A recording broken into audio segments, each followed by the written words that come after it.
ahead and open it up.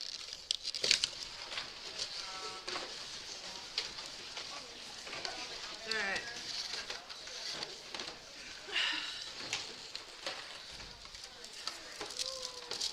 So the first thing we need is our wax paper. I have made a mess, but that's okay.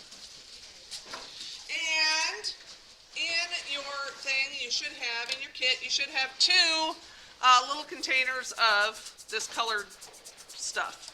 It is not sugar, it is not sprinkles, it's just sand. So we're going to get that out, and then there should be a little spray bottle of what looks like water. It is not water, and it is smelly. We're going to need to open the doors. Yes, vinegar? Thank you. It's not vinegar either. That would smell better than this stuff. It might be worse than the cabbage juice, dude. It might. Cabbage juice. Ugh. This is actually fabric protector. So if you guys have ever heard of Scotchgard, your folks may spray it on furniture so that it prevents stains, so that the stuff kind of puddles up and you can wipe it up before it sinks into like your couch, so you don't have a big grape juice stain on your couch or something. Just in case you were drinking grape juice on your couch, don't do that. But if you have this, that helps. It'll hold it up on top of the fabric, so that you can get in there and wipe it up first. So this stuff protects whatever it's on from soaking up the liquid. So grab one of your sands. Have you guys ever seen that magic sand stuff or aqua sand? Yeah, we're making our own, and we're just using sand and fabric protector. And I keep doing this every time. I shake it up. Don't shake it up because you get bubbles in it and it's harder to spray. It doesn't make much of a difference, but it's just, one of those things. And every time I start talking, and then I shake it up. Go ahead and spread out one of your colored sands onto the wax paper. And you're going to want a fairly thin layer, so use your super scientific spreading mechanism and kind of spread it out just a little bit more, just to make sure that it's a nice thin layer. It just makes it easier to spray, because you don't want to be spraying this stuff like for a really long time, because it smells pretty bad, and you're all going to go oh, this one's pretty bad, bud. And you don't want to get down and be sniffing it or anything, for real, guys, because this stuff is chemicals, so don't do that. All right, so we have the sand spread out. All right, and then you'll get your fabric protector spray bottle out. And it smells bad. But we're going to give our sand some sprays. And if your pump doesn't work, let me know. It might take a couple tries to get it going. And you'll be able to kind of see that where it gets darker, it's getting wet. Oh, mine's dribbly.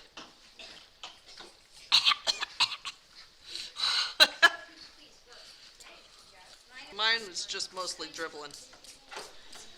All right.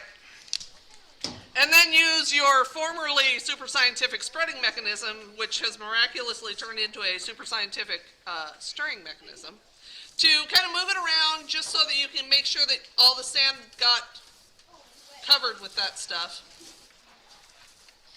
And then we'll spread it back out so that it can dry.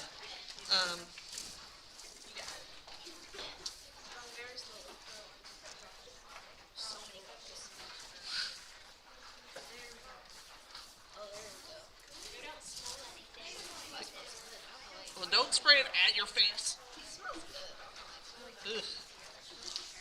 Smells a little bit like fingernail polish. There's going to be some similarities to some of that stuff, but it is chemicals, so don't be messing around with it. I always figure with you big kids, I can trust you to do the thing and not screw around. All right.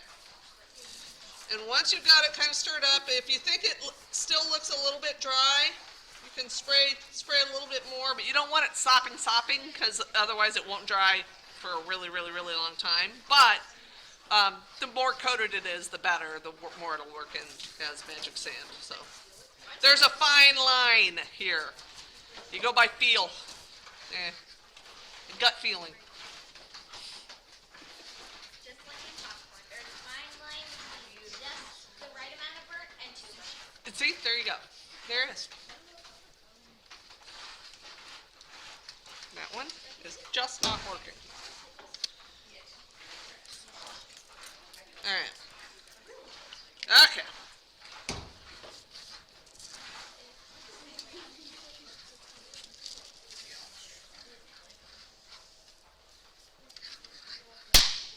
All right, and then once you get it all mixed up and kind of spread back out, set it, set it aside so it can dry for a little while, and we'll see if we can get it dry enough while we're doing this other stuff. Meanwhile, in your kit, you also have a balloon, and it's a nice big one this week. So we're going to blow it up. We're going to tie it off. If you need help tying it, let us know. We can probably do that. You should be able to get these blown up, although they're big. So you should be able to do that, yeah. Excuse me. Well, probably about that big.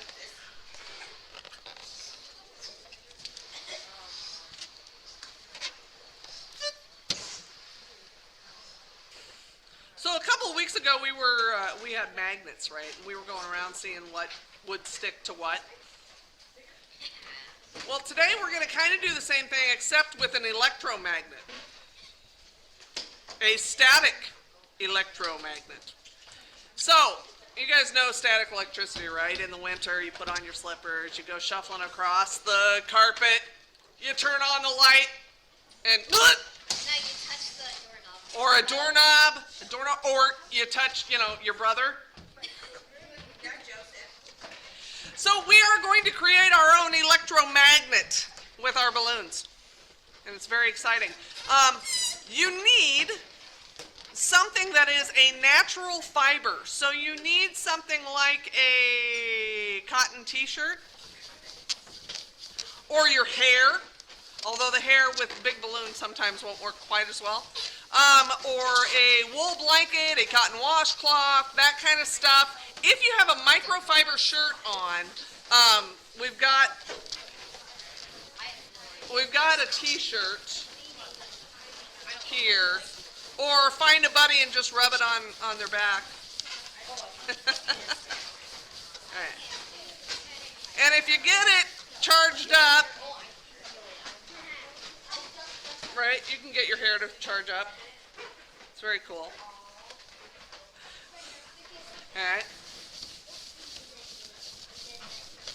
So what's happening is the electrons in the thing, in your electromagnet here, are getting charged by rubbing against something. Oh, don't shock your eyeballs. I said I didn't. Oh, okay. I mean, I wasn't planning on an eyeball shocking there. Holy cow. You all right? Yeah. All right. Okay, good. Whew. Yes, electromagnets can be dangerous.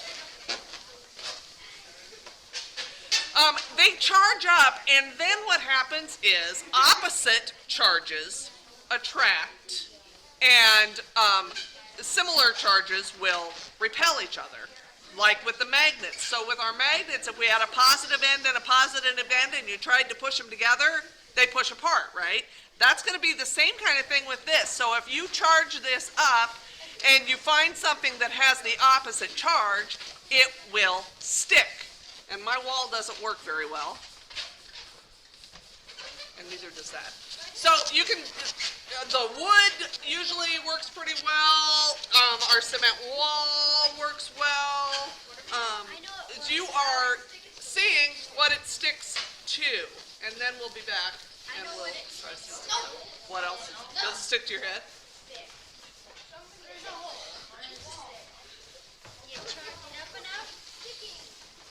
If you charge it up enough, see what it sticks to.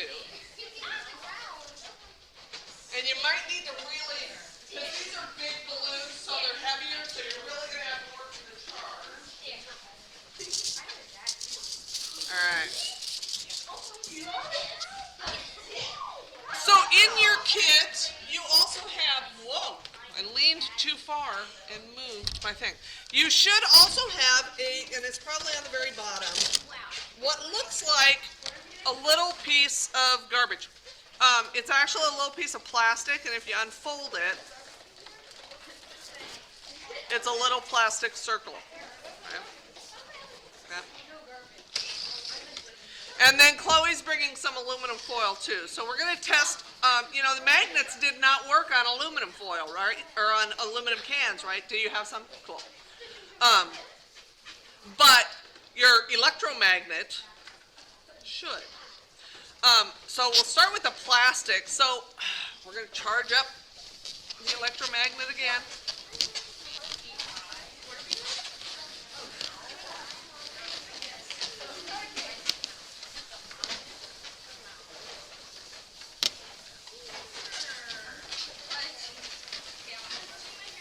And charge up your little plastic piece of plastic, a little plastic circle.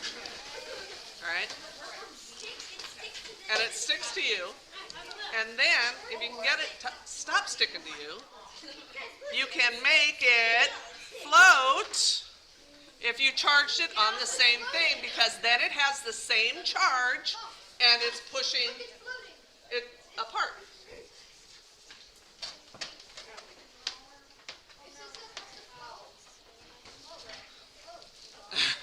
Did you charge the plastic on your shirt too? Yep. And usually it works a little better if you can avoid the pictures on your shirt.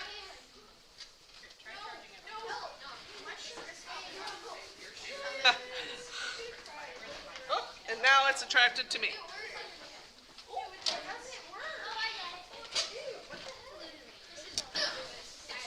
All right. Because what you want is it to get the same charge. So if you are rubbing it on two different things, you may not end up with the same charge. So if you're rubbing your belly and patting your head, I can do it one-handed and not the other way. Then you may end up with the same charge, and it's going to attract it. All right, are we getting it to repel?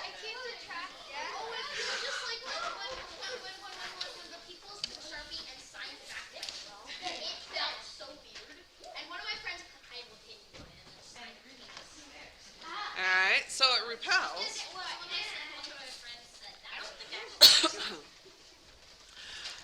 And then with our little aluminum foil, if you squish those up into little tiny balls, not really squished together, but just roll them into little balls, not super tight, but smallish. And I have to put them on something else. Your tables seem to work fine. Mine on this plastic sheet that I have on here doesn't work very well, so I have to put them on either paper or on aluminum foil. But it's easier to see on the paper. You should be able to get those to attract to your balloon also. So did we get our things to float for the most part? Joseph, you're still working on yours? We'll get there. But I do want to show you too, the little aluminum foil balls. You should have your little sand cup, the empty one. If you put that over your aluminum foil balls, you should be able to get those things to bounce around. And then fall.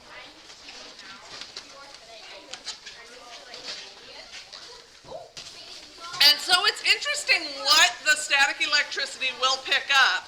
It'll pick up the aluminum foil. Our magnets didn't do that. It'll pick up plastic. Our magnets didn't do that. It'll pick up paper as long as it's not too heavy. If you get too, because I had mine moving, but if you get too much, it's not going to pick it up.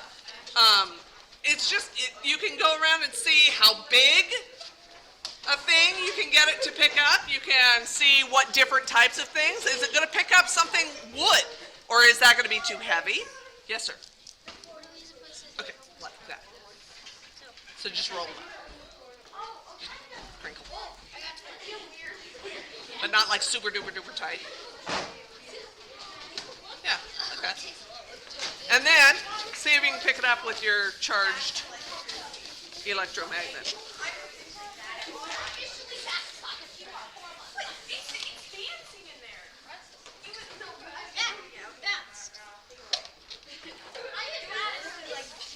And what will it work through? All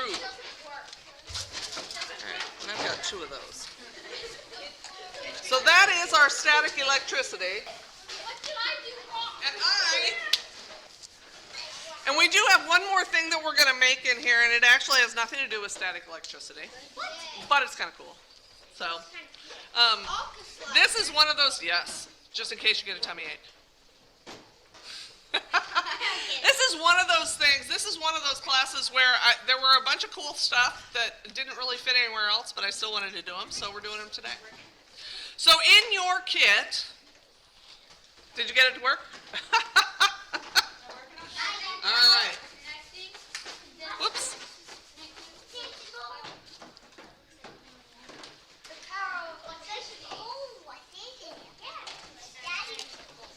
All right, in your kit, you have a measuring cup. You have that bottle, that clear, the tall, clear plastic bottle. You have a funnel.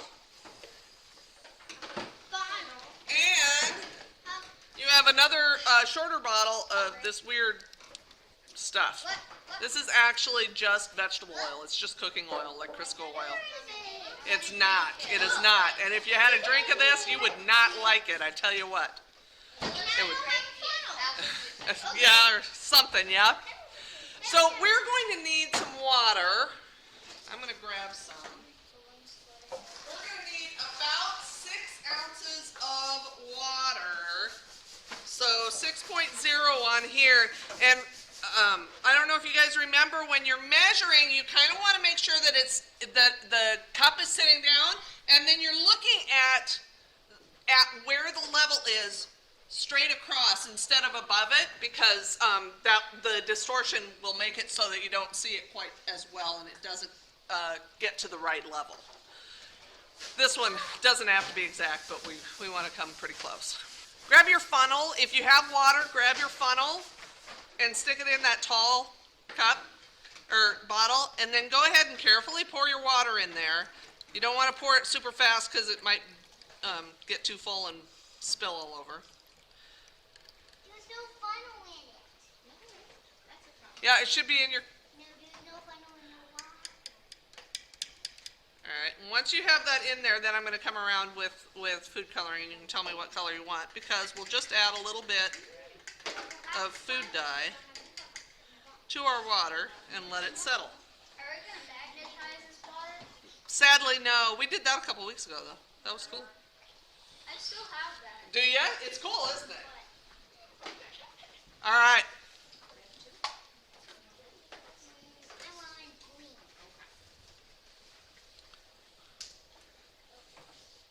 Coloring our water? We are coloring the water. You don't have to. I just think it looks cooler. Apple juice, and it's just actually water in it flavored. And then we're going to put our funnel back in there, because this was just plain water and food coloring, but this is cooking oil. It's vegetable oil, and we may need help. You got to pop that ring off first, because these are sealed up. Why is it so sealed? It's just how the bottles came. Okay, so then do we just take the lid off? And then carefully pour that through your funnel into your bottle. And this is going to be slower, so you got to take your time because it'll fill up. Do we do all of it? Yep, but take your time because you don't want it to overflow that funnel. Excuse me. It's thick. It is thick. It is thick. Which you would think would mean that it was heavier, right? I mean, if feels really thick and heavy, but what is it doing when you're putting it into that water or into the bottle? What's happening to it if you look on the side? Is it mixing with the water like the food coloring did? It's not mixing in. It's not. It's sitting right on top, isn't it? What? I know what experiment we're doing. Hey. Nice. Oh, I probably did just overflow the funnel. That's okay. I didn't overflow it, but it's going over the funnel.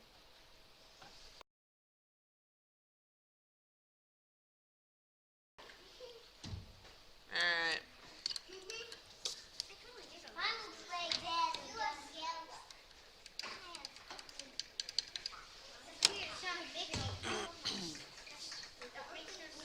All right. I'm gonna try mixing it up now. And don't shake it too much because the next part doesn't work quite as well if you have it shaken up too much. But you can kind of swirl it around and see if you can get them to mix, and they really don't, right? You can make some bubbles, but then it goes right back, right? And like I said, don't shake it up really, really, really hard because then the next part doesn't work quite as well. All right. What's our next one? All right. Tell me. All right. So let's pop that lid back off. And in your kit, you have Oh. super scientific, explosive. Alka-Seltzer.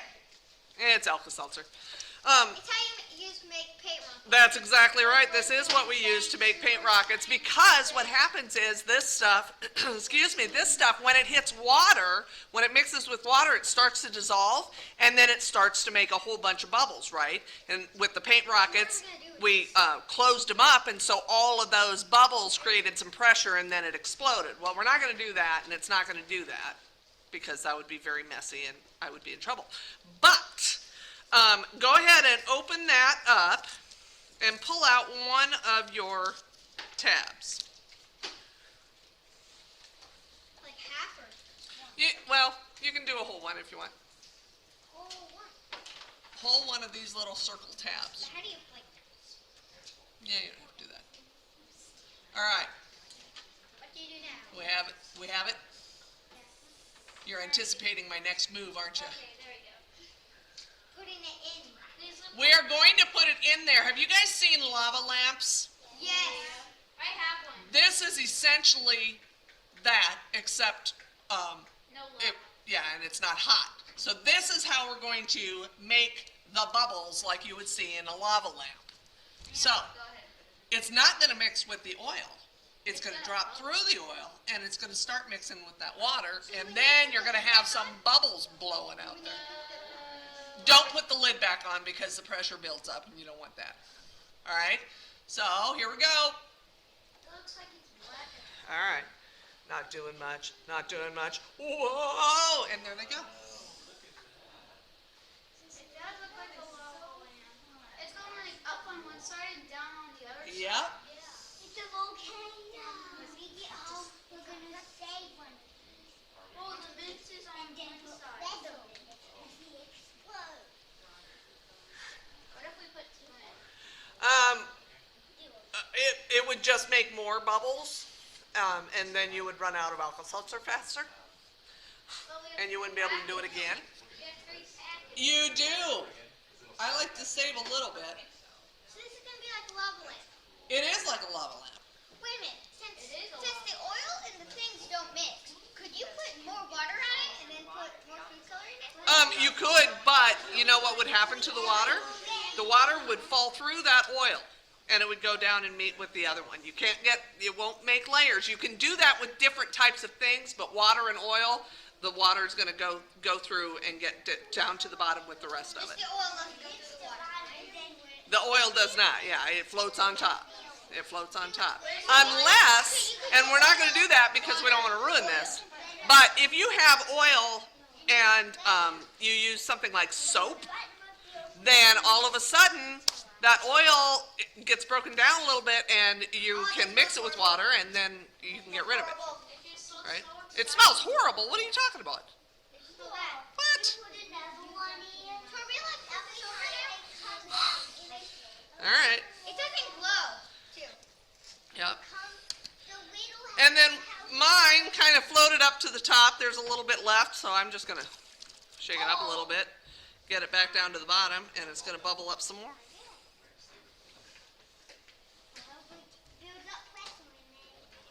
And then it'll settle, and you'll end up with not so many bubbles in there like you have right now, and then you can do it again.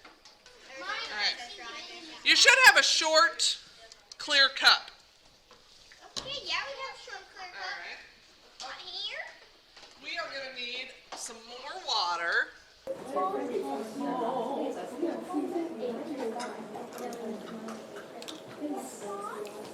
Alright, you have to.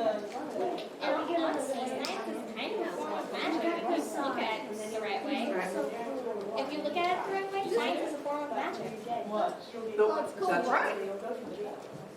Sure. Okay. Except science. What does this taste But you're right. I mean, there's all this stuff, and the only thing that makes it science instead of magic is that there is a way to explain it. Can I touch this? I mean, essentially that's it. Somebody figured out why things happen the way they happen, and that makes it science because you can explain it. Yeah. All right. So in your magic sand, if you take your super scientific scooping mechanism, all right, use your super scientific scooping mechanism. AKA possible tip. Super duper scientific. I mean, this thing is multifunctional. It's like a Swiss Army knife. Scoop it up and dunk it in your water, Oh, super. and then pull it back out. You wouldn't think it would do it. That's all right. It's in a big clump, isn't it? And for the most part, the little stuff is. I get some little floaties. I just broke it. That's all right. I think I did. I can't pick it up. Try another one. What do I do with it now? What do I do with it now? You've got it. Pull it out. Oh wow! And then it's just, I mean, it's the same level of dryness that it went into the couplet, right? For the most part. I mean, you might have a splash of water just sitting on the side. But when you pull it out,